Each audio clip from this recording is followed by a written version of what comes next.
This motorhome needs no laptop. This is an actual fact about every vehicle on this list. No dashboard light that means nothing until a $300 scanner gets plugged in. No dealership appointment just to find out what's wrong. Just a hood that pops open, an engine you can actually see, and a fix you can usually finish before lunch. Compare that to a modern RV where a single blinking light can mean a $600 diagnostic fee before anyone's even touched a wrench. Today we're counting down 5 vintage motorhomes that are shockingly easy to maintain, building to the one a working mechanic told us he'd buy with his own money. If you like finding vehicles that don't punish you for owning them, subscribe and turn on notifications so you don't miss the next one. Number 5. Coachmen Leprechaun, 1980s Ford 351 Windsor. The Coachmen Leprechaun from the 1980s gets skipped constantly because Leprechaun doesn't exactly sound like a serious vehicle name, and the boxy, compact Class C body looks like a rental unit rather than something worth owning. It's the kind of motorhome people scroll past without reading the listing. What they're missing is the Ford 351 Windsor under the hood, a small block V8 that was put in trucks, vans, and cars for over 2 decades, which means it's about as far from exotic as an engine can get. Every parts store in the country stocks components for it, and any mechanic who's worked on a Ford from this era already knows this motor inside and out. Every parts store in the country stocks components for it. Financially, the Leprechaun's unglamorous reputation works in your favor, because the name and the boxy styling scare off buyers chasing something flashier. These units routinely sell for less than comparably sized Class Cs from more recognizable brands, even though the mechanical foundation is just as solid. Before buying, check the roof seams and the seals around the cab-over sleeping area, since that's the most common leak point on this body style, and ask whether the water heater and furnace have been serviced recently, as those tend to get neglected on units that sat unused for stretches. Test the generator if equipped, since a generator left dormant for years often needs work before it'll start reliably. Don't buy this one if you care about how it looks parked next to newer rigs, because it will always read as basic and utilitarian. This option is ideal for a first-time buyer who wants a small, easy-to-drive Class C with an engine every shop in the country already understands. If a forgettable name is the price of a genuinely simple machine, this is a good trade. Good trade. Number 4. Winnebago Itasca, 1970s, 1980s, Ford 302. The Winnebago Itasca tends to live in the shadow of its sibling, the Winnebago Brave, and gets treated like the lesser-known option even though it was built on the same reputation for solid construction. Buyers searching for Winnebago often gravitate toward whichever name they've heard most, and the Itasca frequently isn't it. That's a mistake, because the Itasca was commonly built on the Ford chassis with the 302 V8, a smaller, lighter, small block that's easier on fuel than the bigger engines found in most Class C motorhomes of the era, without sacrificing the durability Ford's small blocks are known for. It's a genuinely well-matched engine for a mid-size Class C, enough power to move comfortably without the extra weight and thirst of something larger. Genuinely well-matched engine, because the Itasca name pulls less search traffic than more famous Winnebago models. Prices often sit noticeably lower for comparable condition and mileage, even though you're getting the same build quality from the same manufacturer. Before buying, inspect the roof for resealing history, since flat-roofed Class Cs from this era are prone to slow leaks if neglected, and check the interior cabinetry for water staining, which is usually the first visible sign of a leak that's gone unaddressed.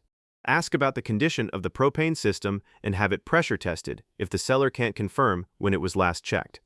Don't buy this one if you want the biggest, most recognizable Winnebago model on the road, because the Itasca will always be the quieter option in the lineup. This motorhome suits someone who wants proven Winnebago construction and a fuel-friendlier engine without paying for name recognition. If you'd rather have the substance without the spotlight, this is where it's hiding. The substance without the spotlight. Quick pause before we keep counting down. If you're finding these low-maintenance gems useful, hit that like button, subscribe, and turn on notifications so you catch the next one. Alright, back to the list. Number 3. Fleetwood Bounder, 1980s Chevy 454 Big Block. The Fleetwood Bounder from the 1980s often gets written off by budget-minded shoppers the second they hear big block, assuming that means constant fuel bills and expensive repairs. That assumption keeps a genuinely well-built Class A sitting on lots longer than it should. Genuinely well-built Class A. The reality is, the Chevy 454 is one of the most overbuilt, understressed engines you can put in a motorhome this size. Because it has so much displacement, it isn't working nearly as hard to move a heavy coach as a smaller engine would be, which tends to mean less wear over time, despite the size.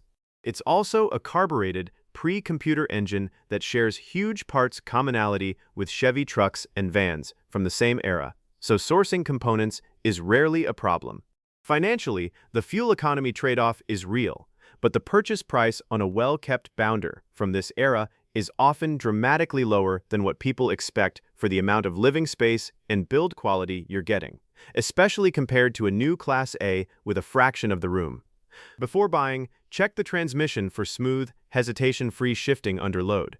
Inspect the roof thoroughly, since flat roofs on Class A coaches are the most common source of expensive water damage. And ask how often the generator has been run, since a big block engine and a neglected generator are a common pairing on units that sat parked for years.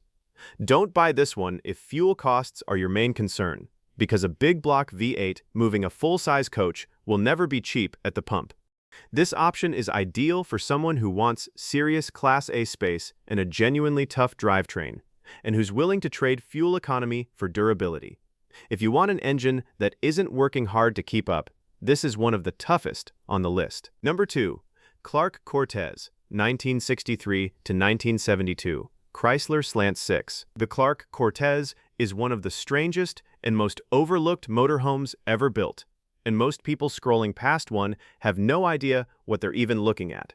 Built by Clark Equipment, the same company known for forklifts, it's a front-wheel drive, unibody motorhome that looks nothing like the boxy Class Cs most buyers expect, which is exactly why it gets ignored. That unusual engineering is the whole appeal. The front-wheel drive layout gives it a noticeably lower center of gravity and more stable handling than a typical rear-wheel drive coach of the same era. And under the hood is Chrysler's Slant-Six, one of the most famously durable and simple engines ever produced. It's a proven, mass-market engine wearing an unusual body, which means the mechanical side of ownership is far less intimidating than the vehicle's odd looks suggest.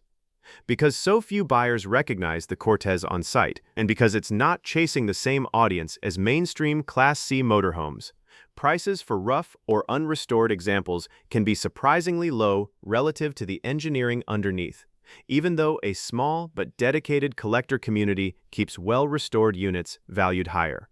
Before buying, have someone familiar with the platform inspect the front drive components specifically, since that layout is less common and not every mechanic will have hands-on experience with it. Ask about the vehicle's storage history and check for rust around the wheel wells and frame, since surviving examples are old enough that neglect shows up fast. Don't buy this one if you want a mechanic down the street to service it without any research first, since the drivetrain layout is genuinely unusual. This one is best suited for a hands-on owner who likes owning something almost nobody else has.